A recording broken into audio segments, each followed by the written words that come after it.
आज हम आपको एक ऐसी शख्सियत से मिलाने जा रहे हैं जिसने भगवत गीता को हिंदी और उर्दू दोनों ही जबानों में ट्रांसलेट किया है। उस शख्सियत का नाम है डॉक्टर साजिद सिद्दीकी साहब। आखिर डॉक्टर साहब को ऐसा करने की जरूरत क्यों पेश आई? इसकी जरूरत थी दोस्तों, और शदीद जरूरत थी, क्योंकि डॉक्टर साहब की किताब भगवत गीता कुरान की रोशनी में हिंदू और मुस्लिम दोनों ही समाज को सिर्फ और सिर्फ इंसानियत का पैगाम देती है। तो आइए मिलते हैं डॉक्टर साजिद सिद्दीकी साहब से। तो डॉक्टर साजिद सिद्दीकी साहब, बहुत बहुत शुक्रिया हमारे शो कॉफ़ी विद खान में आने के लिए। तो हम जैसे कि मैं अक्सर अपने शो की शुरुआत करता हूं उनके अपने गेस्ट के बचपन के हालात से, तो मैं चाहूँगा कि आप भी अपने बचपन के हालात के बारे में बताइए। वालिदैन क्या किया करते थे, वालिद साहब क्या किया करते थे, और घर का माहौल कैसा था, हालात कैसे थे, और कौन सी स्कूल से तालीम हासिल किया आपने मालेगांव में? देखा जाए तो मेरा जो बचपन था वो मेरे वालिदैन ने मुझे इस तरीके से पाला जिस तरीके से एक टोकरी में अंडा किस तरह संभाल के रखा जाता है। मेरे वालिद साहब का ये कहना था कि जिस बच्चे को उसके वालिदैन ने कुछ नहीं दिया उसको दुनिया की कोई यूनिवर्सिटी कुछ नहीं दे सकती। बेशक बेशक। इस ख्याल के मेरे वालिद थे। ऊपर अल्लाह था, नीचे मेरे वालिदैन। और मेरी वालदा तो बहुत ही कहना चाहिए कि आम ज़बान में कहते हैं ना, अल्लाह मियाँ की गाय। अच्छा। बहुत सब्रदार खातून थी वो। और मेरे वालिद साहब बड़े ज़माना शनास, और रोज़ाना वो शाम में बैठते और पूछते कि बेटा आज दिन भर तुम लोगों ने क्या किया था। अच्छा। किससे क्या बात की थी। ओके। क्या कुछ तुमने सवाल किया, किसी ने कोई सवाल किया तो उसके तुमने क्या जवाब दिया। और सारा फोकस उनका अपने बच्चों की तरबियत पे होता था। और रोज़ाना वो सिखाते थे कि किस तरीके से ज़िंदगी गुजारना चाहिए। मेरी दो वालदा थीं, तो हमारे दो घर थे। अब हमारे दूसरे घर पे आया करते थे। हाँ हाँ, वो अपने जी समकसेर में। हाँ। तो माशाल्लाह वो जो समकसेर का घर था हमारी दूसरी वालदा का, वहाँ समझ लो शाम वहीं गुजरती। वहाँ म्यूज़िक की महफिलें होती हाँ, थी, संगीत की आप भी आया करते थे वहाँ। बिल्कुल। और तकरीबन वो काकू भाई का बाग था जहाँ अभी और वालिद साहब शब्बीर भैया के नाम से काफ़ी मशहूर थे अपने शहर में। बेशक बेशक। हाँ हाँ। और बहुत मिलनसार थे आप लोगों को। बिल्कुल बिल्कुल। महफिल किया करते थे आप लोगों के साथ। सुनील शाह का इस वक्त जहाँ दवाखाना है वही एरिया था काकू भाई। हाँ हाँ। बचपन मेरा बड़ा गरीबी में गया। अच्छा। मगर देखिए, मैं अपनी ज़िंदगी में बताऊँ तो जितना भी मैंने कुछ काम किया है थोड़ा बहुत, वो सब किसी न किसी मुसीबत का नतीजा है। जब मसाइब आए, गुर्बत आई, हादसात पड़े, तब इंसान के जौहर खुलते हैं। बेशक। तो अल्लाह ताला ने पता नहीं क्या जब मसाइबा मुझे दिए। कुरान शरीफ में कहा गया है कि मैं तुम्हें ज़रूर खौफ, गम, भूख, प्यास और जान माल के नुकसान से आजमाऊंगा, देखूंगा कि मोमिन कौन है। बेशक। तो ये हमारे ईमान को जांचने के लिए, हमारे अमाल को जांचने के लिए अल्लाह की तरफ से मसाइब होते हैं। मगर पता नहीं क्यों दुनिया के अक्सर इंसान जो है मसाइब से बहुत घबराते हैं। सोचते हैं कि सारी ज़िंदगी बस उन्हें कभी गुर्बत का सामना ना हो, कोई हादसा ना हो। जबकि देखा जाए तो किसी न किसी सूरत में वो मसाइब मसलहत खुदाबंदी भी होते हैं। बिल्कुल बिल्कुल बिल्कुल। बेशक। और हमारी ज़िंदगी के लिए बेहद ज़रूरी भी है। बेशक बेशक। तो वो गुर्बत जो थी बचपन की, उसने आमादा किया कि अब मैं कुछ बनूं, कुछ करूं। कौन सी स्कूल से तालीम हासिल की पहले आपने? ATT high school. प्राइमरी कहाँ पर? प्राइमरी तो मैंने यहाँ स्कूल नंबर 1 थी। ओके। स्वाले ताबिज सर जो अभी गुजर गए जी जी जी, वो मेरे पहले के जनाब थे। अच्छा। और पढ़ने में तो मैं बहुत कमज़ोर था। इवन इतना खौफ आता था पढ़ने से कि मुझे टांगी टोला करके लेके घर से अच्छा। जाते थे लोग। अच्छा। और सब चीज़ें ठीक हैं, मगर मुझे स्कूल ना जाने दे कोई। अच्छा। स्कूल से कोई बुलाना ना आ जाए, मैं स्कूल के वक्त घर से भाग जाए। यानी स्कूल के नाम से डरते थे आप? जी जी जी। यानी अकरम भाई ऐसे समझिए कि आज भी जब जून का महीना आता है और बदली आती है, हल्की बारिश शुरू होती है, तो ये स्कूलों के खुलने का वक्त है। आज भी जब 2024 इस वक्त भी जब जून का महीना आता है, स्कूलें जारी होती हैं, तो कहीं ना कहीं मेरे अंदर डिप्रेशन शुरू हो जाता है ये बदली और बारिश देख के कि ये स्कूल का ज़माना है। आप यकीन नहीं करेंगे कि जब मैं मोहम्मदिया तिबिया कॉलेज में मैंने मेडिकल BUMS जो पास किया, फाइनल एग्ज़ाम में दे के निकला, तो उस दिन मैंने शुक्राने की नमाज़ पढ़ी थी। और अल्लाह से कहा था कि अल्लाह अब कभी नहीं पढ़ूंगा। अच्छा। पढ़ने से मुझे इतनी तकलीफ़, और उसकी कुछ वजूहात थी, ऐसे ही नहीं था।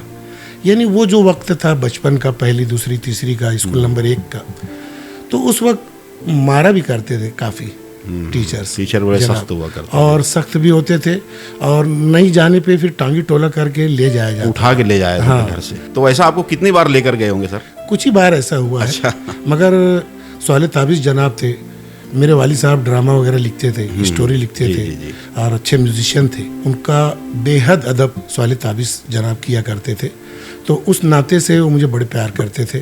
और कुछ जो वहाँ के टीचर थे वो मुझे बहुत अलग किस्म का ट्रीटमेंट दिया करते थे कि भाई मैं शबीर भैया का लड़का हूँ, कोई तरीके से स्कूल जाने लगूँ। ओके, तो ये खौफ की वजह क्या थी डॉक्टर साहब? खौफ की वजह यही, जो स्कूल में बच्चे चिढ़ाते थे, अच्छा। और नहीं जाने पे जो है तुझे टांगी टोला करके ले जाया जाता था, बस यही। और घर से चूँकि मैं बहुत लाडला भी था। अच्छा। मेरे डॉक्टर शाहिना मेरी बहन है, डॉक्टर शाहिद मेरे भाई हैं, जी जी। एक शहनाज आपा मेरी बड़ी बहन थी, इंतकाल हो गया उनका। तो ये सब भाई बहन, मेरी बुआ, मेरे जितने दादी दादा, मेरे वालिदैन, सब में छोटा मैं घर में था, इसीलिए मुझे लाड़ बहुत किया करता था। शायद ये वजह भी होगी कि स्कूल इन सब रिश्तेदारों से दूर होने की वजह से भी मुझे बड़ी घुटन महसूस होती थी। तो फिर उसके बाद पढ़ाई में रुझान कब से बढ़ा आपका और फिर शुरू किया आपने? पढ़ाई में रुझान कभी नहीं बढ़ा। मैं टीटी हाई स्कूल जब 5वीं से गया, अच्छा। देखिए गुर्बत जो होती थी ना, तो वो डिप्रेशन बहरहाल लाती थी। बेशक। जब आपके पास ब्याज के पैसे ना हो, किताब के पैसे ना हो। मेरे वालिद साहब बेइंतहा मेहनत किया करते थे। वहाँ जाने के बाद जब अमीर बच्चों को देखना और कुछ चीज़ें हमारे पास ना होना, ये सब डिप्रेशन रहा करता था, और मैं मजबूरन ही पढ़ाई करता था। तो फिर कहाँ तक फाइनली कहाँ तक तालीम हासिल की आपने? मैंने 10वीं तक तो यहाँ पढ़ा एटीटी हाई स्कूल में। अच्छा। और मैं फाइन आर्ट में बहुत अच्छा था, ओके। यानी एलिमेंट्री इंटरमीडिएट में मुझे ए ग्रेड से पास हुआ था। 8वीं 9वीं 10वीं से थोड़ा पढ़ाई पे मैंने ध्यान दिया, अच्छा। और उस वक्त मैंने डिस्टिंक्शन किया 10th में। ओके। और 10th में डिस्टिंक्शन के बाद तमाम टीचर्स मेरे वालिद के पास आए। अच्छा। मेरे वालिद एटीटी हाई स्कूल में जो एटीटी के दीवाने, हाँ हाँ हाँ, उन्होंने कंपोज किया। अपना स्कूल का तराना जी भी जी जी, उन्होंने कंपोज किया था, बहुत मशहूर भी है माशाल्लाह। तो वहाँ एटीटी में मुझे बड़ी इज्जत मिला करती थी, क्योंकि मैं शब्बीर साहब का लड़का था। तो बहुत एटीटी हाई स्कूल के टीचर भी मुझे संभाला करते थे।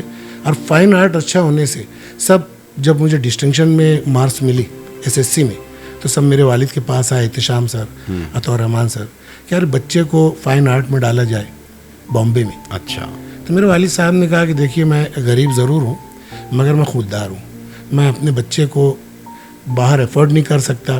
तो टीचरों ने कहा कि हम लोग कुछ चंदा कर लेंगे। तो कहा मैं बच्चे की चंदे पे तालीम नहीं करना चाहता। एक वालिदैन के लिए सबसे बुरी बात यह है कि मौत के वक्त उनके बच्चे उनके पास ना हो, या जब भी बुरा वक्त हो तो माँ बाप के करीब बच्चे रहना चाहिए। तो जैसे भी सूखी रोटी हम खाएंगे, चटनी खाएंगे, लेकिन हम साथ में रहेंगे। मेरे पास जो कुछ है मैं इस्तेताअत भर ही मैं बच्चों को तालीम दिलाऊंगा, जितनी ताकत है, जितना अफोर्ड कर सकता हूँ। जी जी जी, ये सबक वो शुरू से दिया करते थे। मंसूरा में उन्होंने मुझे तालीम इसलिए दिलाई उन्होंने कि वहाँ मेरे बड़े भाई डॉक्टर शाहिद और डॉक्टर शाहिना पढ़ते थे।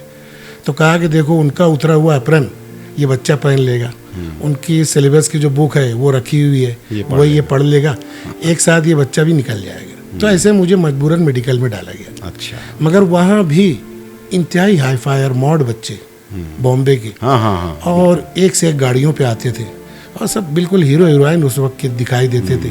और हम लोग स्लीपर पहने हुए साइकिल पे जाने वाले बच्चे मालेगांव के, इंतहाई गरीब, हसरत से बस देखा किया करते थे। देखिए मैंने कहा ना शुरू में कि मसाइब और ये डिप्रेशन और बहुत सारे हादसात इंसान के जौहर खोलते हैं। बेशक, बिल्कुल। तो जब इन हालात से मैं गुजरा तो मैंने कहा कि मुझे अच्छा डॉक्टर बनना चाहिए, और मैं फिर डॉक्टरी में अच्छा यानी उसमें कोशिश करना शुरू कर दिया मैंने कि अब मैं कुछ ठीक ढंग से डॉक्टर बनूंगा। तो डॉक्टरी में कौन सी डिग्री आपने हासिल की? BUMS। तो चलिए अभी कॉफ़ी तो लेते हैं डॉक्टर साहब। शुक्रिया। कॉफ़ी विद खान नाम है शो का हमारे, तो ये ना कि भाई कॉफ़ी को पूछा ही नहीं मेहमान को तो नहीं, बहुत अच्छा। तो फिर डॉक्टर साहब जैसे ये जो किताब आपने भगवत गीता के ऊपर आपने जो उसका ट्रांसलेट किया है, उर्दू और अरबी दोनों में ट्रांसलेट किया है ना शायद आप? उर्दू और हिंदी। उर्दू और हिंदी में ट्रांसलेट किया है। करने का ये ख्याल कैसे जहन में आया कि भगवत गीता को उर्दू और हिंदी में ट्रांसलेट किया जाए, और इसके ज़रिए से मतलब आप समाज को क्या मैसेज देना चाहते हैं, मकसद क्या था इस चीज़ का? देखिए जब मैं मोहम्मदिया तिबिया कॉलेज से निकला तो वहाँ से निकलने के बाद ये एहसास हुआ कि अब मुझे कुछ करना चाहिए। तो मैं डॉक्टर दीपक शुक्ला है, MD पीडियाट्रिशियन थे वो, उनके यहाँ मैं जॉब करता था और उनके यहाँ इंटर्नशिप में सीखता था। वो बच्चों के डॉक्टर थे। अब जब मैं उनके यहाँ सीखता तो बिल्कुल मुझे बच्चे की तरह वो चाहते थे। उनकी मिसेज भी है, वो बिल्कुल, वो भाभी थी मेरी, ये भाई थे। ऐसा नहीं लगता था कि वो मेरे बॉस हैं। फिर कहना चाहिए कि पीडियाट्रिक के बाद डॉक्टर सुनील शाह साहब के पास मैं गया। वो लोग भी बिल्कुल घर के एक मेंबर की हैसियत से ही हमारे साथ पेश आते थे। तो वो देखने के बाद उस दौरान 94 वगैरह में तिरन्नू का फसाद हुआ था बाबरी मस्जिद का, और उसके बाद भी बार बार मालेगांव में फसादात होते थे। तो होता क्या था, मैं डॉक्टर दीपक शुक्ला साहब या डॉक्टर सुनील शाह साहब के यहाँ रहता, मगर फसादात होने के बाद जब मैं जाता, कर्फ्यू छूटता, तो एक रिश्तों में एक खटास महसूस होती। अच्छा। तो मैं गौर करता कि क्या वजह है कि इतने बच्चे जैसा चाहने वाले मेरे जो टीचर्स हैं, मेरे बॉस हैं, हिंदू हैं, मुझे बच्चे जैसा पाला उन्होंने, सिखाया, मगर ये मज़हब क्या चीज़ है जो ये हमारे ताल्लुकात में रखना डालता है। क्या बात है कि इंसान सब कुर्बानियाँ देता है, मगर बिल आखिर मज़हब आता है, मज़हब जब बीच में आ जाता है तो फिर वो अलग हो जाता है, फासले बढ़ ही जाते हैं। तो ये मैं गौर किया करता था, और इत्तेफाक ऐसा हुआ कि मेरे वालिद साहब का इंतकाल हो गया। चूँकि वही मेरे दोस्त थे, वही मेरे उस्ताद थे, वही मेरे सब कुछ थे। यानी जब तक वो थे तो हमारा कोई दोस्त नहीं था। तो मैं एक वाक़या बताना चाहूँगा आपको। ज़रूर। हम जिस समकसेर में जिस घर में रहते थे, वहीं थोड़ी दूर पे हमारे एक पड़ोसी रहते थे, शांताराम बाबा। तो उनके यहाँ शादी थी। मेरे वालिद साहब, मैं शायद 6ठी 7वीं में था, मुझे लेकर गए, और वहाँ जब खाने के लिए पत्ते पहले आते थे, पत्ते बिछाए जाते थे, और खाना आने से पहले वहाँ के जो मुंतज़मीन थे उन्होंने थाल में तिलक लिया और सबको लगाते चले गए। अब जब मेरे वालिद साहब को लगाया और फिर बाद में मुझे लगाया, तो मैं तो अंदर से कांपने लगा। अच्छा। मुझे ऐसा महसूस हुआ कि मैं हिंदू हो गया। और मैं फ़ौरन जैसे ही वो लगा कि हटे और मैं पोंछने लगा, तो मेरे वालिद साहब ने मेरा हाथ पकड़ लिया और उन्होंने कहा कि, इशारा किया कि पूछो मत, तिलक को पूछो मत, टीके को। अब मैं जब तक रहा, मुझसे तो खाया नहीं जा रहा है कि भाई मैं टीका लगा हुआ है, मेरे वालिद साहब को भी लगा हुआ है, खाना खा रहा हूँ तो मुंह में निवाला नहीं जा रहा है। बहरहाल जब खाना खत्म हुआ तो बोले शांताराम बाबा से मिल ले बेटा, चलो। अब जब हम घर आने लगे और घर आ गए तो मेरे वालिद साहब ने कहा बेटा अब पोंछ ले टीका। तो मैंने पोंछ लिया।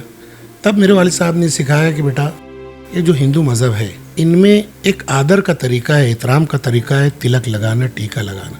उन्होंने सब मेहमानों को लगाया, हम भी उनके मेहमान थे, उन्होंने एक इज्जत दी हमें, तिलक टीका लगा के। जो इज्जत उन्होंने दी, तुम उनके सामने पहुँच के तुम उस इज्जत को ठुकरा रहे थे। तो इस्लाम ऐसा मज़हब नहीं है कि किसी के एहतराम या किसी की मोहब्बत को जो है ठुकराए। तो बेटा इससे कोई तिलक लगाने से ना कोई हिंदू होता है ना कोई मुसलमान होता है, ये एक रस्म है। तो वो मज़हब की तालीम बहुत अच्छी तरह दिया करते थे। और ऐसा मुकाम था मेरे अब्बा का वहाँ कि हिंदू जितने आसपास के थे वो अपनी बेटी बहनों के मामलात मेरे वालिद के पास लाया करते। अच्छा। शब्बीर भाई मेरा बच्चा ज़रा बिगड़ गया, इसको समझा दीजिए, इसके अंदर ये गलत लत लग गई है, ये मेरी बहू है, ऐसा ऐसा मामला है। मेरे वालिद उनके समझ लो कि एक सरदार जैसे थे और एक सरबराह की तरह सरबराह। तो मुझे समझाते थे बेटा मोहब्बत से रहो, कोई मज़हब बुराई नहीं सिखाता है, अच्छी तरह पेश आओ, सब अच्छी तरीके से आपके साथ बर्ताव करेंगे। अब जब ये फसादात होने लगे पे दर पे, हमारे मालेगांव तो फसादी मशहूर हो गया था पीछे। सही बात है। मेरे जहन में ये आया कि जब तिरन्नू में मेरे वालिद का इंतकाल हो गया तो मैं बिल्कुल कहना चाहिए एकदम बिखर सा गया। यानी आप ये देखिए कि मैं जब बाहर निकलता घर के, कई महीने मेरे वालिद की मौत के बाद कई महीने में घर से बाहर निकलने को डरता था। अच्छा। और ये सोचता था कि कहीं मैं निकलूं तो मैं कैसे फेस करूंगा दुनिया को। इस मारे डर के मैं निकलता नहीं था बाहर। इंतकाल कैसे हुआ था वालिद साहब का? मेरे वालिद साहब बस वो उन्हें अटैक आया था। अच्छा। फालिज मार दिया था, 8 दिन रहे थे। आप सब भी तो मिलने आते थे उनसे। हाँ, जी। और उनके इंतकाल में सारे समकसेर के हिंदू और मुस्लिम सभी लोग शामिल थे। इंतकाल के बाद मैंने पहली दफ़ा कुरान उठाया कि मेरे वालिद साहब अब कहाँ हैं, ये रूह क्या होती है, आखिरत क्या है।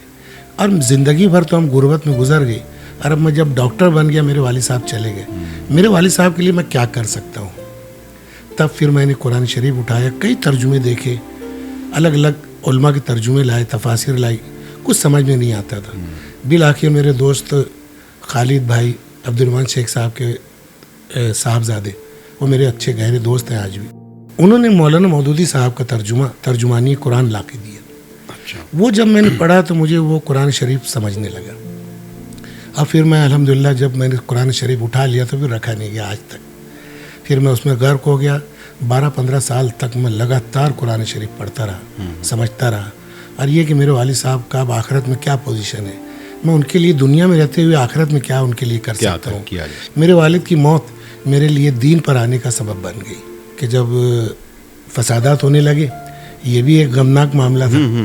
और ये था कि इतने अच्छे हमारे हिंदू भाई जो हमें बिल्कुल मोहब्बत से बच्चे की तरह पालते हैं, समझाते हैं, हाँ, और वो फसादात की वजह से हमारे दरमियान कुछ दिन के लिए तो कड़वाहट आ ही जाती है। तो मैंने सोचा कि आखिर ये हमारी किताब तो कुरान शरीफ है, हमारा खुदा तो अल्लाह है।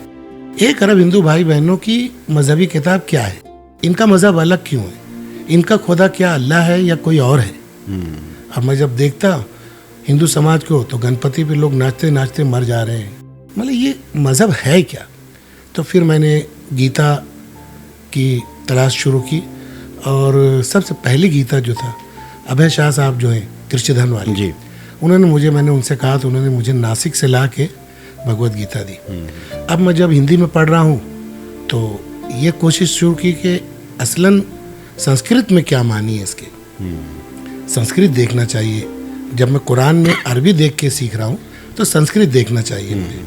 तो तब मैं अभय शाह साहब के पास गया, मैंने कहा कि तुम्ही ने दर्द दिया है, तुम ही दवा देना। अच्छा। मुझे अब संस्कृत डिक्शनरी ला दो। ओके। तो उन्होंने कहा कि ठीक है डॉक्टर साहब। बड़ी मेहनत से उन्होंने एक डिक्शनरी मुझे मंगवा दी, कलकत्ता कोई लाइब्रेरी की थी वो। उससे मैंने उसको वर्ड टू वर्ड उसको समझने की कोशिश की, संस्कृत का एक लफ्ज़ देखना शुरू किया। फिर गीता प्रेस गोरखपुर की एक साधक संजीवनी नाम की काफ़ी ज़ख़ीम बुक है। अच्छा। स्वामी राम सुखदास महाराज जी। क्या नाम से किताब? वो साधक संजीवनी। अच्छा। स्वामी राम सुखदास महाराज बड़े अच्छे इंसान थे वो, अभी इंतकाल हो गया उनका।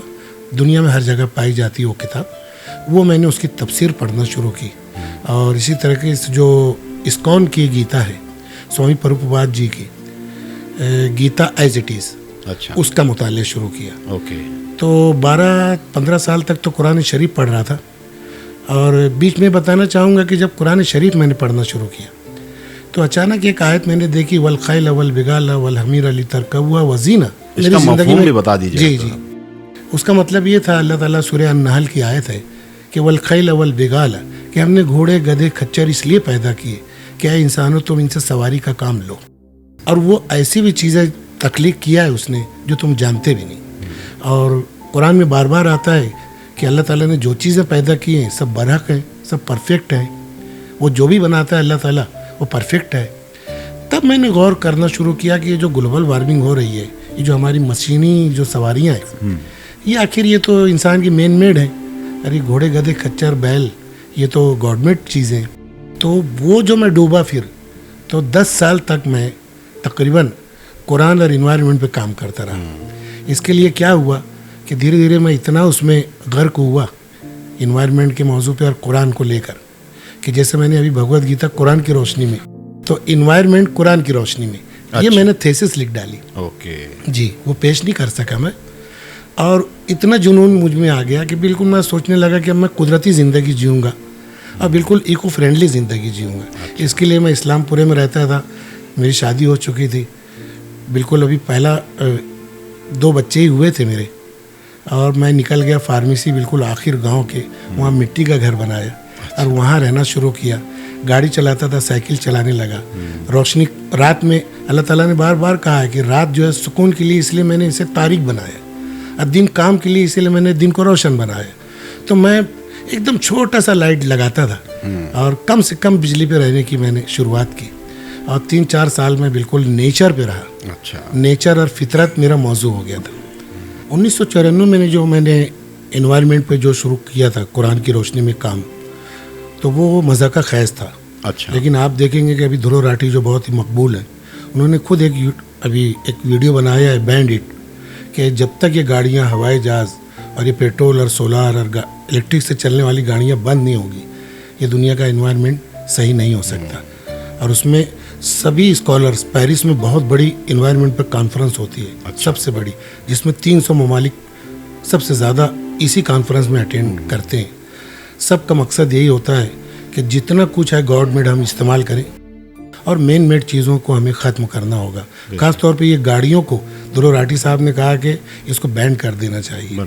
इसीलिए बड़े बड़े मुल्कों में आप देखिए कि अब साइकिल यूज़ हो रही है, लोग पैदल चल रहे हैं और हैवानी सवारियों पे ज़्यादा वो हो रहा है। ये 1994 में मज़ाक का खैज़ बात थी, मगर माशाअल्लाह उस वक्त जो मैं सोच रहा था, जी माशाअल्लाह। ये जो भगवत गीता को हिंदी में ट्रांसलेट करने का जो आपने बीड़ा उठाया और माशाअल्लाह किताब कंप्लीट हो चुकी है आपकी, तो इसका मकसद क्या था एक्चुअल में इसके पीछे? इसका मकसद यही था जो मेरे दिल में दर्द था ना, अक्सरियती जो फ़िरका है हमारे हिंदू भाई बहनों का, वो बहुत ही सेकुलर है और बहुत नर्म दिल है। और हम सब उन्हीं के यहाँ मैंने ख़ास तौर पे तालीम हासिल की, डॉक्टरी की। हम सब जितने भी BMS डॉक्टर हैं, इनमें से 80% डॉक्टर्स के टीचर्स जो असलन टीचर रहे हैं पढ़ाई के बाद जो, जी वो सब हिंदू रहे। ओके। और बिल्कुल दयानतदारी से उन्होंने हमें डॉक्टरी सिखाई भी। बेशक। तो मैं ये देखता था कि भाई इनसे जो खलिश होती है वो सिर्फ एक मामले में होती है, मज़हब के मामले में, कि उनका मज़हब अलग है, मेरा मज़हब अलग है। हम हमेशा साथ में रहते हैं मगर फसाद के बाद अलग हो जाते हैं। तो आखिर है क्या? तो जब मैंने गीता शुरू की पढ़ना, तो उसमें बहुत हैरत अंगेज़ बात ये निकली कि उसमें भी सिर्फ एक बेशक्ल खुदा का जिक्र है, जिसे कहते हैं निराकार परमात्मा। बेशक्ल खुदा, अचिंत, जिसका कोई रूप अव्यक्त, ना दिखाई देने वाला, जिसका कोई रूप नहीं। तो यहाँ से मेरा तजस्सुस और बढ़ा और मैंने फिर उसकी डीप स्टडी शुरू की। मैंने शुरू में ये कोशिश की कि कुछ तौहीद यानी एक ईश्वरवाद, एक खुदा के श्लोकों को निकाल के मैं अपने हिंदू भाई बहनों को पेश करूंगा जो मेरे साथ रहते। जितने भी आपने श्लोक्स निकाले थे बुक से, उसको फिर अरबी के आयतों से भी आपने, कुरान की आयतों से भी मैच करने की कोशिश की थी ना? 12-15 साल तो मैं कुरान शरीफ पढ़ ही चुका था और अरबी भी सीख चुका था थोड़ी बहुत, और मुझे कुरान मालूम था बुनियादी तौर में। बाद में 7 साल गीता पढ़ी मैंने, 7 साल लगाए। और जब पढ़ना शुरू किया तो सोचा कम से कम तौहीद मिल रही है, तो तौहीद तो निकाल लूँ कुछ श्लोक। उसके बाद आखिरत और रूह के बारे में भी आलीशान जिक्र है। अच्छा। कि इस दुनिया के बाद ये लोक है और इस दुनिया के मरने के बाद हमें परलोक में जाना है, यानी आखिरत में जाना है, जहाँ हमारा हिसाब होगा। जैसे हम कुरान शरीफ में पढ़ते हैं कि हमारे अमाल की जज़ा और सज़ा मिलेगी, भगवत गीता में भी लिखा है कि परलोक में स्वर्ग और नर्क है। वहाँ अगर हम पाप कर्म करेंगे तो नर्क मिलेगा, पुण्य कर्म करेंगे तो स्वर्ग मिलेगा। तो ये चीज़ें वहाँ भी मुझे मिली। यानी बुनियादी जो हमारी ईमान कुरान शरीफ कहता है कि तौहीद, कुतुब इलाहिया, रिसालत, मलाइका और अमाल स्वालिया वगैरह और तकदीर, ये सब वहाँ मौजूद थे। यानी कुल मिलाकर ये आपके किताब ये लिखने का मकसद सबको ये समझाना है कि आपकी किताब में भी कुछ अलग नहीं लिखा है। जी। हमारी किताबों में भी कुछ अलग नहीं लिखा है। आपका मजहब भी वही सिखाता है जो हमारा मजहब सिखाता है। बेशक, बिल्कुल। और हर मजहब के एक बुनियादी, मतलब मजहब जिस बुनियाद पर टिका हुआ इंसानियत है। वाह वाह वाह वाह। इंसानियत का मतलब होता है कि इंसानों को सलामती पहुंचाने वाले हर वो काम जो खुदा को हाजिर नाजिर जान के किए गए हैं, वो अमाल स्वालिहा है कुरान में। बेशक। और हम इसे आम अल्फाज में इंसानियत कहते हैं। ये काम उस वक्त तक ही हो सकता है जब हमें ये ईमान रहेगा, हमारे दिल में ख्याल रहेगा कि इसका अजर, इसका फल मुझे कोई परमात्मा है निराकार, कोई खुदा है जो देख रहा है, सुन रहा है। इस वक्त मुझे कोई इसका रिवार्ड फल दे ना दे, मुझे वो खुदा परमात्मा बैठा है ऊपर, वो मुझे ज़रूर लाफानी जज़ा देगा जन्नत की शक्ल में। जब इस नज़रिए से ये ईमान और नियत, देखिए बुखारी शरीफ की पहली हदीस कहते हैं ना कि इन्नमल अमाल बिन्नियात, बिल्कुल, हर अमल का इन्हिसार नियत पे। तो ये नियत करके जब आप इंसानियत का काम करेंगे, अमाल स्वालिहा करेंगे, बेशक, तभी वो काम आप कंटिन्यूअस करते रहेंगे। आप सिर्फ इंसानियत के नाम पे करेंगे तो इंसानों से ज़बरदस्त धोखा होता है। बेशक। जिस इंसान के लिए आप रिश्तेदार के लिए, बच्चों के लिए, वालिदैन के लिए, भाई बहनों के लिए, मुल्क के लिए जो भी आप काम करते रहेंगे, कुछ दिन में पता चलेगा कि धोखा हो गया। बेटे के लिए इतना किया, बेटा काम नहीं आया, बीवी के लिए इतना किया, बीवी काम नहीं आई। ये तो नाराज़गी हर जगह रहती है। मगर जब आपका तसव्वुर ये हो जाएगा कि नहीं, मेरे नेक कामों को अल्लाह देख रहा है, उसकी जज़ा दुनिया दे ना दे। एक झूठा आदमी सुप्रीम कोर्ट से भी सबूत पेश करके झूठा निकल सकता है, मगर अगर ये यकीन हो कि ऊपर खुदा बैठा देख रहा है, इसको वहाँ सज़ा मिलने वाली है और ऐसी सज़ा जो लाफानी होगी, तो इंसान कभी भी बुराई नहीं करेगा। बेशक, बेशक। तो गीता कुरान सिर्फ इंसानियत के काम या सिर्फ आमाल स्वालिहा करने को नहीं कहते, वो कहते हैं कि ईमान रख के किया गया काम असल काम है। और अल्लाह कहता है कि मेरे लिए करो। वाह। तो डॉक्टर साहब, जैसे अभी जैसे हिंदी से अपने भगवत गीता का, उसके श्लोक का हिंदी में ट्रांसलेट आप करते हो, फिर उसको आयतों से मैच करने की कोशिश करते हो, ठीक है। तो चूंकि ये मजहबी किताबें हैं और ये धार्मिक मामला होता है, मजहबी मामलों से आदमी बड़ा शिद्दत से जुड़ा होता है, जज्बाती लगाव होता है उसको। बिल्कुल बिल्कुल। उसमें बहुत सारी आयतें या श्लोक ऐसे होते हैं जिसका मतलब हर कोई समझ नहीं पाता। जी जी। जैसे आम लोग तो समझ ही नहीं पाते उस मतलब को। तो फिर वो मतलब ढूंढने में आपको किन किन चैलेंजेस का सामना करना पड़ता है कि कहीं ऐसा ना हो कि मैं कुछ गलत बोल रहा हूँ, उधर कुछ अलग लिखा हुआ है और मैं उसका तर्जुमा गलत कर ले रहा हूँ, या ऐसा तो नहीं हुआ कभी? ऐसा मैंने 7 साल तक तो लिखा जी। और काफ़ी पोशीदा वो मामला रहा। यानी मैं अपने दवाखाने में लिखता था और एक बड़ा टावल मैंने रखा हुआ था, तो सारी जितनी भी हिंदू मैथोलॉजी किताबें थी, अच्छा। उनको मैं ढांक के रखता था कि कहीं कोई देख ना ले। क्योंकि मैं जो मामला आपने कहा ना, मैं शुरू से समझ रहा था कि कहीं मुस्लिम बिरादरी में मुस्लिम कौम मुझे ना कहने कि मैं हिंदू होने जा रहा हूँ या हिंदू करने जा रहा हूँ। तो मैंने वो काफ़ी पोशीदा रख के वो काम किया। और ताहा करके एक बच्चा है जो डीटीपी उसने किया। अच्छा। मैंने उस बच्चे को डीटीपी के लिए दिया और मैंने कहा बेटा देखिए किसी को बताना मत, हम क्या करेंगे, इसके जो ऑथेंटिक उलमा है हमारे यहाँ चतुर्वेदी, उनको दिखा लेंगे पहले, और उस तरफ से भी जो अच्छे साधु संत हैं जो गीता के स्कॉलर हैं उनको दिखा लेंगे। जब वो दोनों पास करेंगे इस किताब को कि भाई ठीक है, तभी हम इसको रिलीज़ करेंगे। तो मैंने अपने तौर पे कुछ भी नहीं कहा।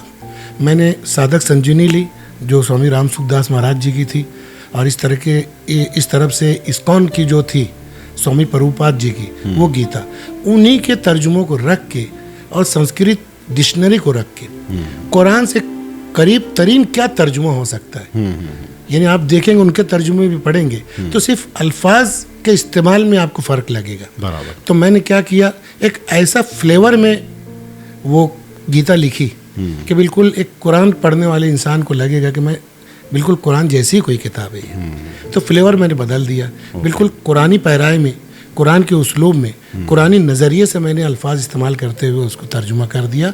और ऑथेंटिक उलमा, जैसे मैं 2014 में मैंने 200 सफ़े की गीता उर्दू और हिंदी रिलीज़ की थी ऐश्वर्या लॉन्स में, उसका एक अच्छा प्रोग्राम हुआ था।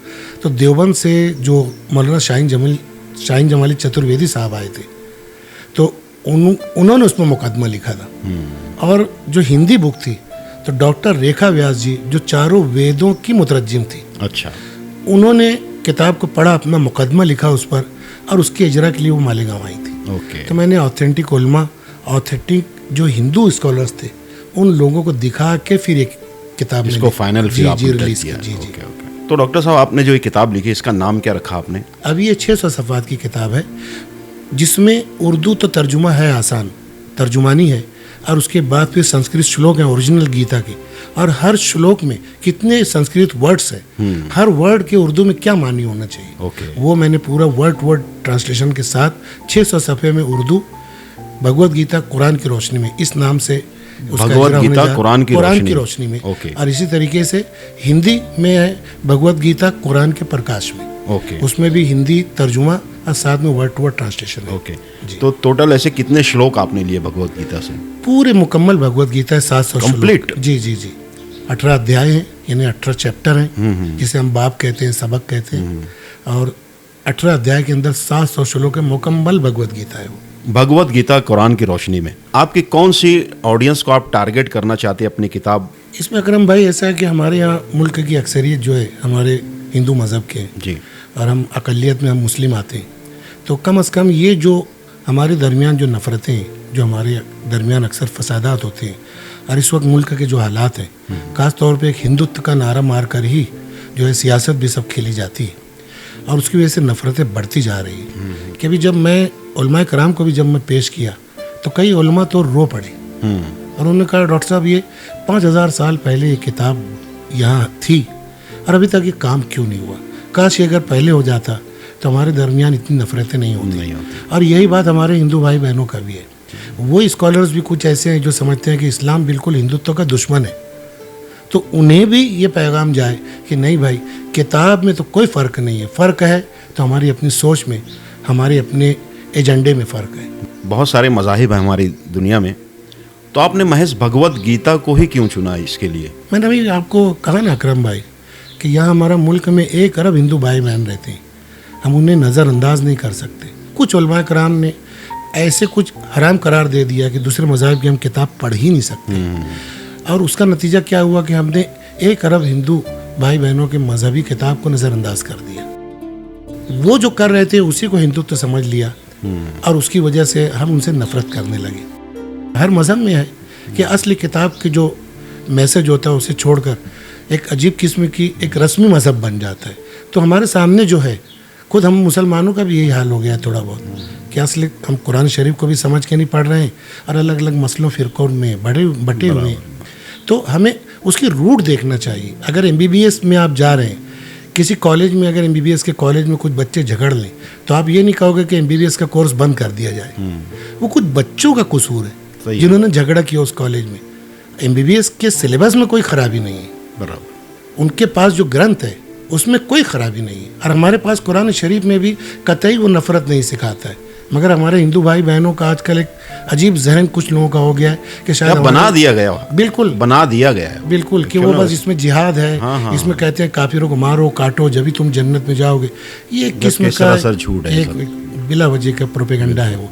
तो मैं यही चाहता हूँ कि कम से कम जो समझदार जो लोग तक पहुँचे ये मैसेज। मैंने बड़ी हिम्मत करके अल्लाह की तौफीक से वो काम जारी किया, क्योंकि मुझे मालूम था कि 1 अरब लोगों को नज़रअंदाज नहीं किया जा सकता। तो मैं ये कहना चाहता था कि ये जो हराम हलाल जो ठहराने का या किसी को खारिज इस्लाम ठहराने का ये काम अगर अल्लाह को ही सौंप दिया जाए तो वो बेहतर है। वो बशीर बद्र साहब ने कहा ना कि खुदा हमको ऐसी खुदाई न दे कि अपने सिवा कुछ दिखाई न दे। हम अपने हालात को समझ नहीं रहे, ये हमारी बड़ी डिफ़िकल्टी है। इसीलिए बहुत हम दुखी हैं, और हमारे ऊपर मसाहब का कहना चाहिए कि अंबार लग गया है। अगर हम अपने हालात, हिंदुस्तान के हालात, हमारे हिंदू भाई जो सेकुलर हैं, जो हमारे लिए लड़ते हैं, जो हमारे लिए जान तक दे देते हैं, मैं तो इसमें सबसे आगे देखता हूँ बॉलीवुड को। बॉलीवुड में ऐसे जांबाज लोग हैं जिन्हें हम काफ़ी ठहराते हैं, नाचने गाने वाला, फिल्म वाला करार देते हैं, मगर हक बात के लिए वहाँ से जो आवाज़ उठती है कहीं से नहीं उठती। बिल्कुल। तो वो हमें ऐसे सेकुलर हिंदू भाई बहनों का साथ देना चाहिए। हमें उनके दुख दर्द में, अभी अरशद मदनी साहब जमतुल उलमा के सदर, अभी साल भर में उनका इंटरव्यू सुन रहा हूँ, बार बार बोल रहे हैं कि पड़ोस का कोई भी मज़हब का इंसान हो, हमें उसके दुख सुख में शरीक होना पड़ेगा। हमारे हाथ में अगर मीडिया नहीं है तो हमें कम से कम अपनी आवाज़ अपने हिंदू भाई बहनों, सेकुलर हिंदू भाई बहनों तक पहुँचानी चाहिए, जब भी मुल्क के हालात सुधरेंगे। वरना उनका तो कहना है कि अक्सरियत भी खतरे में पड़ेगी, अकलियत भी खतरे में पड़ेगी। तो डॉक्टर साहब अभी ये बताइए, जैसे आपकी भगवत गीता कुरान की रोशनी में ये किताब, अभी तक आपने कितने हिंदू और मुस्लिम मज़हब के रहनुमाओं को, उनके उलमाओं को दिखाई और उनकी क्या राय रही उसके बारे में? सबसे पहले जो था, मैं बताते हुए डरता था कि मैं ऐसा कोई काम कर रहा हूँ। तो मालेगांव के मौलाना जलालुद्दीन कासमी साहब हैं, जो कंपैरेटिव स्टडी भी करते हैं, और अभी फिल वक्त उन्होंने संस्कृत ग्रामर की दुनिया में पहली दफ़ा उर्दू में किताब निकाली है। अच्छा। दुनिया की वो पहली किताब है, वो गिनीज बुक में भी उसका नाम आ सकता है। क्या बात है। तो ऐसी कोई बुक उर्दू में संस्कृत ज़बान समझने के लिए ग्रामर कोई बुक थी नहीं, उन्होंने स्टडी की। 7 ज़बानों के माहिर हैं वो, और बहुत ही बेहतरीन इंसान है। मुझे सुनी शाह साहब ने बताया कि यहाँ मैंने एक बयान सुना, एक मौलाना साहब जो मालेगांव के ही हैं, और वो अच्छा दस्तरस रखते हैं, आप उनसे मिलिए। तो उनके ज़रिए मुझे मालूम पड़ा, और जब मैं उनसे कहा तो वो मेरे दवाखाना तशरीफ़ लाए उन्होंने, और उन्होंने जब देखा मेरा तो कहा कि वाह क्या आलीशान काम है। बोले देखो काम, बोले 6x6 की कंसल्टिंग में ये काम हो रहा है। तो उन्होंने तभी मुझे कहा था कि इस किताब का मुकदमा मैं लिखूँगा डॉक्टर साहब। तो जब उन्होंने पहली दफ़ा ये कहा तो मैं खुशी से फूला नहीं समा रहा था। बेशक। और उस रात सो नहीं पाया था। तो और गैर मुस्लिम में किनको बताया जी, आपने सर? गैर मुस्लिम में जो डॉक्टर रेखा व्यास है, चारों वेदों की जो अनुवादक हैं जी, उनका पता लगा। यजुर्वेद, सामवेद तो मैं ला के पढ़ता ही था, तो उस पर लिखा रहता था डॉक्टर रेखा व्यास। तो मैंने फिर उनसे बड़ी मुश्किल से कांटेक्ट किया इंटरनेट से। दिल्ली में मेरे दोस्त हैं नदीम भाई, अल्लाह गुल्ला वाले, वो समझ लो साय की तरह मेरे साथ रहते हैं। वो बाकायदा उसके लिए दिल्ली गए, रेखा व्यास जी से मुलाकात की, मेरी गीता उनको दी। तो उन्होंने पढ़ा, तो जब वो इजरा के लिए आई तो एक जुमला उनका याद आ रहा है मुझे। उन्होंने कहा कि साजिद साहब पहले तो मैं यहाँ आई तो मुझे ऐसा लग रहा था कि आप जो होंगे कोई बुजुर्ग इंसान होंगे। अच्छा। आप तो जवान हो बिल्कुल। ये हैरत। दूसरी बात कि उन्होंने ये कहा कि मैं जो भी किताब पढ़ती हूँ तो मेरे पिताजी बोलते हैं कि रेखा मुझे भी दे देना। तो एक दिन जब मैं आप कई 4 महीने से स्टडी कर रही थी, जब मैं पढ़ रही थी तो उन्होंने कहा रेखा क्या पढ़ती है आजकल? तो मैंने कहा कि एक मुस्लिम डॉक्टर हैं, उन्होंने गीता का अनुवाद किया है कुरान के प्रकाश में, तो कहा पढ़ के मुझे देना। तो मेरे पिताजी ने जब वो मैं पढ़ चुकी और मैंने उन्हें दिया तो उन्होंने एक जुमला कहा था जो मैं आपको बताना चाहती हूँ। मैंने कहा बताइए दीदी। उन्होंने कहा कि देखो गीता जो है हम हिंदुओं की मजहबी किताब है, मगर नाजिल डॉक्टर साजिद सिद्दीकी पे हो रही है। अरे वाह, क्या बात। तो बोले ये है बोले। तो वो यहाँ आई भी थी और उन्होंने अपनी तकरीर में यूट्यूब पे है, आप सुन सकते हैं उसको मेरे चैनल पे। उन्होंने कहा था कि हम हिंदुओं पे डॉक्टर साजिद साहब का एहसान है कि उन्होंने हमें इंटरनेशनली जो मज़ाहिब हैं एक ईश्वरवाद के उसमें हमें ला के खड़ा कर दिया। क्या बात है। और मौलाना शाहीन जमाली चतुर्वेदी मरहूम जो थे देवबंद से आए थे, तो उनका सरनेम चतुर्वेदी था? चारों वेद आते थे उनको। अच्छा। बड़े बड़े शोज होते थे उनके। क्या बात है। कनाडा में, इंग्लैंड में, मेरठ में उनका मदरसा है। अच्छा। और देवबंद टाइम्स के चीफ एडिटर थे वो। Okay okay. तो उन्होंने भी कहा कि डॉक्टर साहिब साहब ये तसव्वुफ की किताब है ये तो, और एक बड़ा कारनामा आपका। मोहम्मद फारूक खान साहब यानी कुल मिलाकर हिंदू और मुस्लिम सभी मजहबी रहनुमाओं से अच्छी मतलब राय मिली इसके बारे में, किताब के बारे में। तो डॉक्टर साहब मैं चाहूँगा कि हमारी ऑडियंस के लिए कुछ श्लोक और उसका तर्जुमा आपने जो किया है, कुछ उसके नमूने आप अगर अपने ही मुंह से बयान कर दें तो। देखिए श्लोक तो ऐसे मुझे ज़्यादा याद नहीं होते हैं।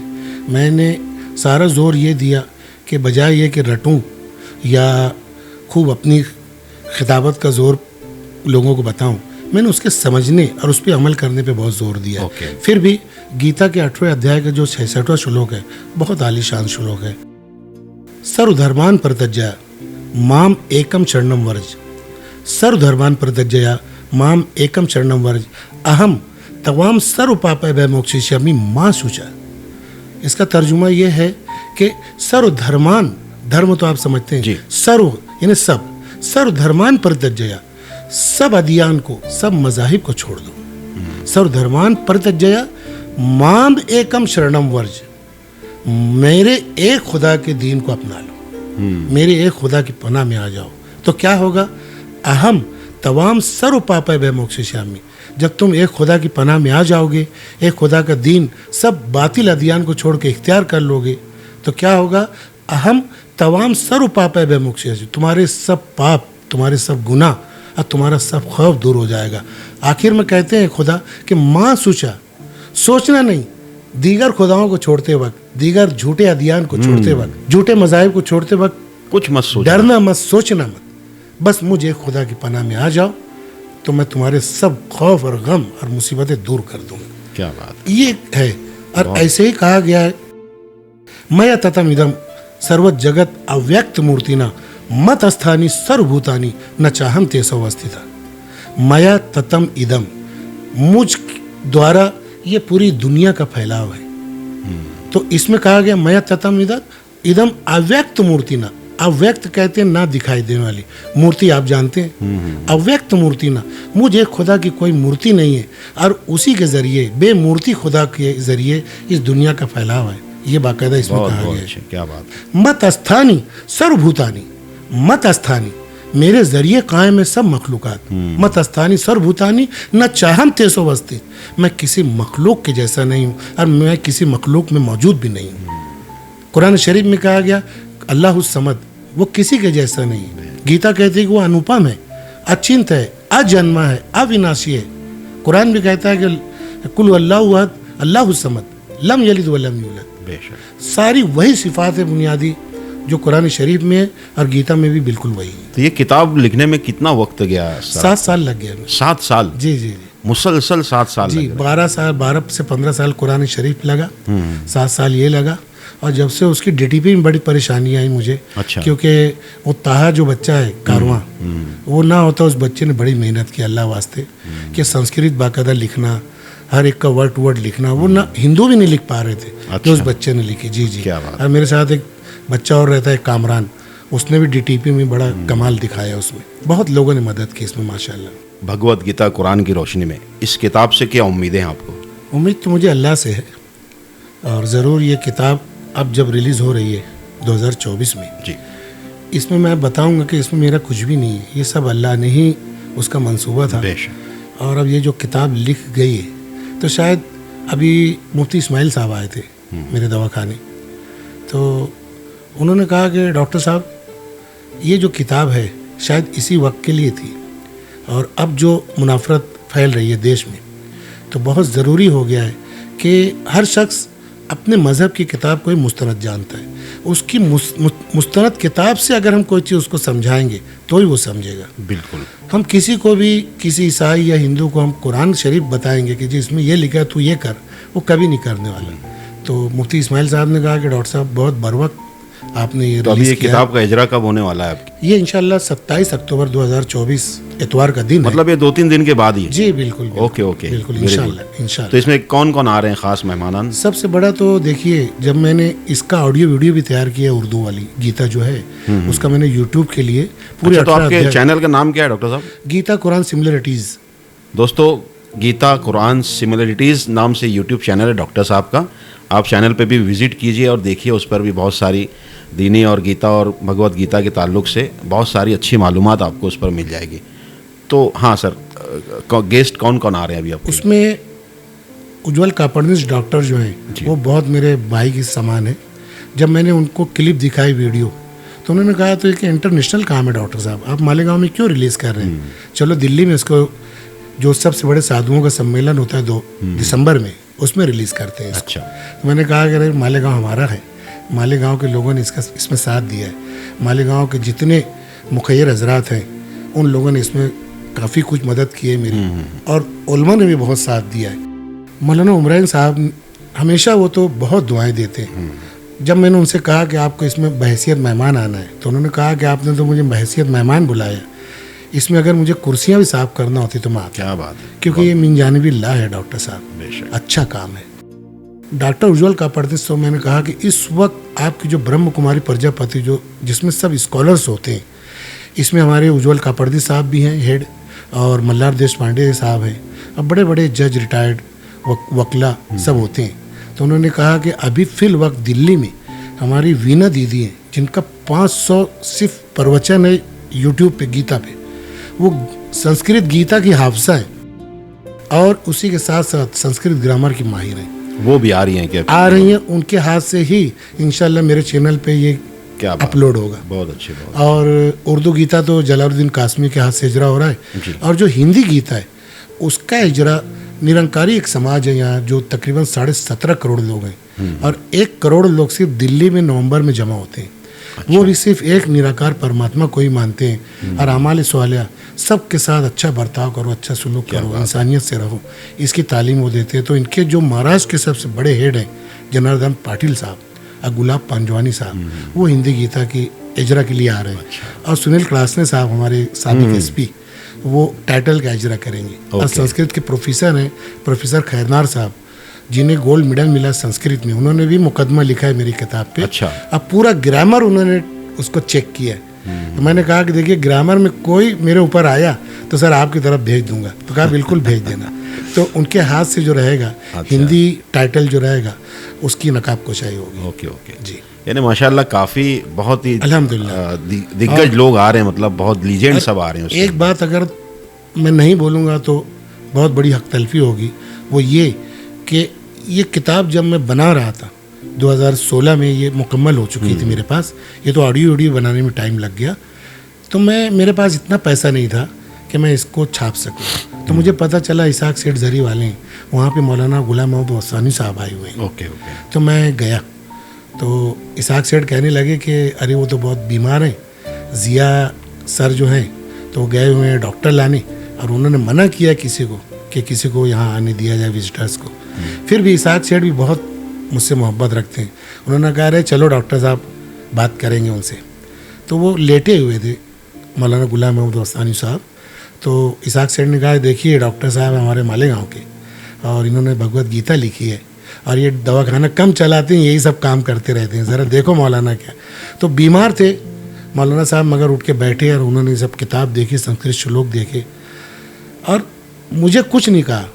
इसाक सेठ को उन्होंने कहा कि यार तुम सब बेकार लोगों को मिलाते हो, हीरा इतना बड़ा मालेगांव में रहता है, इससे क्यों इतनी लेट मिला है आपने? क्या तो मुझे कहा कि बेटा बैठो, एक यूनिवर्सिटी जितना काम करती है तुमने वो अकेले वो काम कर दिया। बेटा तुम अक्कल कुआं आ जाओ, कभी आए हो कि नहीं? मतलब बिल्कुल। तो मैं अक्कल कुआं गया, उन्होंने 1000 किताब छपवा दी खुद, उनके बेटे हुज़ैफा वस्तानी साहब। अच्छा। बोले मेरे बच्चे से भी मिल लो, उसको भी बहुत शौक़ है तमाम मज़ाहिब के उलूम सीखने का। तो जब मैं मौलाना हुज़ैफा वस्तानी साहब के पास गया, ये 2016 की बात चल रही है, तो जब गया उन्होंने फ़ौरन अपनी ऑफिस में तमाम उलमा कराम को बुला लिया, 8-10 जो स्कॉलर थे, और गीता बता का देखिए डॉक्टर साहब ने क्या इसको अरबी में करके सऊदी भी है भेजना हमें कि हिंदुस्तान 1 अरब हिंदू भाइयों की किताब में तौहीद है, आखिरत है, रिसालत है। बेशक बेशक। इसमें जो अमाल सवालियाँ हैं, देखिए क्या बड़ा काम। और उन्होंने मुझसे दरख्वास्त की कि डॉक्टर साहब आप रुक जाइए, मैं कुछ 12 बजा था अक्कल कुआं में, अभी बोले 2000 उलमा मस्जिद में नमाज़ पढ़ेंगे, आप मिंबर से गीता पर बयान दीजिए। तो पहला मौका था जब मैंने 2000 उलमा में अक्कल कुआं की मस्जिद से गीता मैंने लोगों को सुनाई। और वही अभी जो 27 अक्टूबर का जो प्रोग्राम है उसकी सदारत मौलाना गुलाम वस्तानी के बेटे हुज़ैफा वस्तानी साहब जो हैं इस प्रोग्राम की सदारत करेंगे। बहरहाल हमारी दुआ है डॉक्टर साहब, जिस मकसद से आपने ये किताब लिखी है, अल्लाह करे कि उसका वो मकसद पूरा हो, लोगों तक वो पैगाम पहुँचे, एक दूसरे को समझ में आए कि किसी का मज़हब कोई गलत तालीम नहीं देता है, हर मज़हब सिर्फ इंसानियत की तालीम देता है। तो दोस्तों मैं आप लोगों से भी गुजारिश करूँगा कि 27 अक्टूबर को जो डॉक्टर साहब की किताब का इजरा है ATT हाई स्कूल में, आप लोग वहाँ ज़रूर आइए। तो जिस दिन किताब का इजरा होगा उस दिन वहाँ पर स्टॉल्स भी लगे होंगे, आप वहाँ से भी उस किताब को ख़रीद सकते हैं, अदरवाइज़ अमेज़ॉन वगैरह पर भी ये आ जाएगी ऑनलाइन। और दूसरी ख़ास बात ये दोस्तों कि भगवत गीता कुरान की रोशनी में इसका उर्दू एडिशन जो है वह भी 27 अक्टूबर को उसी प्रोग्राम में डॉक्टर साहब के YouTube channel Gita Quran similarity channel पर ऑडियो और वीडियो की शक्ल में वो रिलीज़ भी की जाएगी। तो आप नहीं अगर किताब खरीद सकते तो यूट्यूब चैनल पे जाके उसे सुन और देख सकते हैं। तो डॉक्टर साहब बहुत बहुत शुक्रिया हमारे शो में आने के लिए। हम दुआ करेंगे कि आप जिस मकसद से आपने किताब लिखी है वो मकसद, वो पैगाम लोगों तक पहुँचे। जी। और इंशाल्लाह आपकी किताब सक्सेस रहेगी। इंशाल्लाह हम भी प्रोग्राम में ज़रूर शामिल होंगे। ज़रूर आइए सब लोगों से, मैं सभी लोगों से गुजारिश करूँगा कि देखिए अकरम भाई की मेहनत रंग लाई और उन्होंने इतना बड़ा जो पॉडकास्ट शुरू किया, इनकी वजह से ही आज मैं आप लोगों के सामने पेश हो सका। और ये कोशिश हमारी हमेशा जारी रहेगी डॉक्टर साहब। आपके लिए आपका बहुत बहुत शुक्रिया अकरम भाई। जज़ाकल्लाह खैर। तो दोस्तों आज के लिए बस इतना ही। अगली वीडियो तक के अपने भाई अकरम खान को इजाज़त दीजिए। अगली वीडियो में फिर मिलते हैं किसी और शख्सियत के साथ। तब तक के लिए गुड बाय।